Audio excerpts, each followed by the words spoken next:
Are you looking at buying Focal Alpha 65 studio monitors? Well, I'm gonna give you my opinion on if you should after living with them for 2 years. Hello everybody, welcome back to the channel. I purchased my Focal Alpha 65 studio monitors a little over 2 years ago. I believe it was in October of 2020. I upgraded from M Audio BX8As, which I had had for probably 10 years up to that point. I was starting to take my music production and music work a little more serious to turn it more into a career, and I felt like I needed to get more professional level studio monitors. So after doing quite a bit of research, I landed on the Focal Alpha 65s. And after reading a ton of reviews, it seemed like everybody was talking about how flat they were and how little they colored your sound. So I dove in and bought a pair. Getting them plugged in and up and going, I could tell an immediate difference between the M Audio BX8As and the Focal Alpha 65s. I feel like I'd made the right choice without question. My mixes got better immediately, and I just caught myself sitting down and listening to some of my favorite music on these speakers. I have mine paired with a PreSonus T10 sub. When I purchased my speakers, they were about $700 for the pair. I just looked on reverb.com. You can get a pair used between $500 and $700. So a few things I love about living with these speakers. The sound is fantastic. You can hear a lot of detail in these speakers, especially comparing them to more entry-level studio monitors, such as my M Audio BX8As. Another problem I felt I had with my BX8As is it seemed like they were pretty scooped. There wasn't a whole lot of mid presence in there. But with the Focal Alpha 65s, I can hear the mids great, not to mention all the detail within the mids. And of course, after using this for 2 years, I trust the sound and I know the sound. And when we're talking bang for buck, I've actually had the opportunity to listen to some high-end studio monitors in the last few months. I listened to some ATCs and I actually listened to some Focal Trios. And both of those did sound better than the Alpha 65s without question, but I was surprised how narrow the gap was compared to what I thought it was gonna be. The Alpha 65s aren't as good, but they're not as far down when I was listening to them, especially when I got home. Just the comparison was much closer than I thought it would ever be. Spending thousands of dollars on a studio monitor versus spending hundreds. Now, if you've got the money and it doesn't matter, absolutely go for some ATCs or the Focal Trios. But if you're like me and you got a home studio, the Alpha 65s hold their own pretty dang well. Another thing I like about the Focal Alpha 65s is the on-off auto power. I've talked about this in my review video, but I sometimes will fire up my studio and I'll get distracted and wander off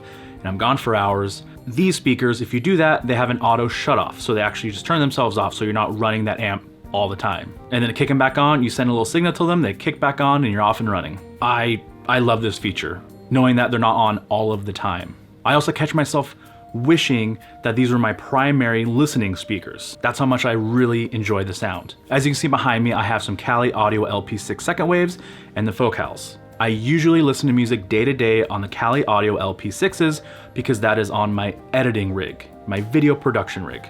And the Focal Alpha 65s are on my recording rig. So sometimes when I wanna really listen to something in depth, I'll actually kick over to my recording computer, fire it up, and listen on the Focals with the sub. So a couple of things I'm not crazy about with the Focal 65s. A few people left comments early on talking about the hiss that they produce, and I responded usually with, I don't really have any hiss out of mine are great, they're fine, not a problem at all. And I do feel that way still, but having them literally side by side with the Kali Audios, there is a hiss. When I had nothing to compare them to, it seemed like there's no noticeable hiss.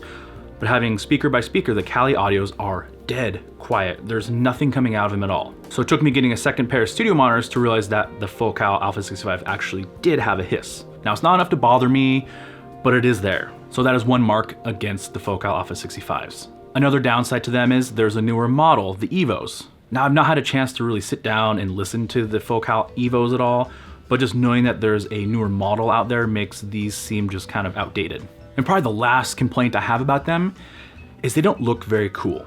And I know you don't buy studio monitors because they look cool, or at least you shouldn't, but I wish they looked a little snazzier. All the other Focal studio monitors look cooler than these ones. These ones are pretty just kind of flat looking, monotone, gray, but they sound good. And that's really it when it comes to the complaint department with the Focal Alpha 65s. So would I recommend you buying the Focal Alpha 65s today in 2023? I would say yes. If you are looking at these and they're on your short list of studio monitors, I would say without a question, take a serious look at them or just go ahead and buy them. I do not regret my purchase at all. There's been a handful of things that have improved my mixing throughout the years, and these were the first things I got where I could tell I leveled up in my mixing because I could hear so much more detail and I could fix them or emphasize them. So I give the Focal Alpha 65s 2 thumbs up without a question. All right, so what are your thoughts? Do you like these studio monitors? Do you not like them? Have you worked on them? What would you recommend for something in the same price range, the $500 to $700 range? Comment below, let me know what those studio monitors are. All right, and before I get out of here, please like this video, subscribe to the channel. It helps the channel grow a ton. And in the description below, there are links to some gear I use in my studio. If you go to any of those links and purchase anything, it helps support the channel as well. Well, until next time, see you later.